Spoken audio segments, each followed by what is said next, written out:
Welcome to Kenton's videos. Enjoy the video. In this video, I will explain how to use Oxygen Updater. First, ensure you have the official Oxygen Updater application installed on your device.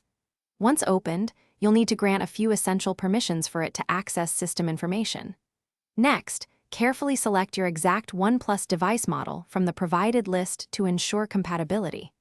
Finally, choose your preferred update method, usually the incremental update option, for a smooth experience.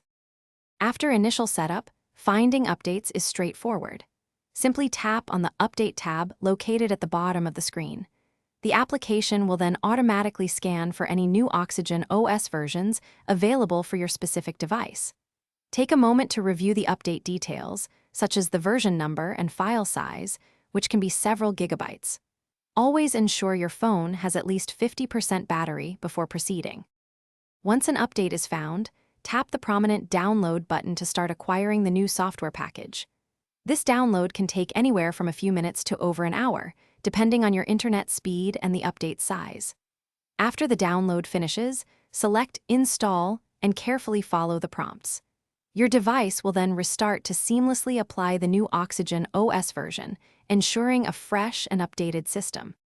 After your device restarts, it's a good practice to verify the update. Go to your phone settings, then About Phone, to confirm the new Oxygen OS version is installed. For major updates, consider clearing your cache partition through recovery mode to prevent potential issues. If you encounter any problems, the Oxygen Updater community is a great resource. Now, enjoy the latest features and enhanced performance on your updated OnePlus device. Thanks for watching. Consider subscribing if we helped you.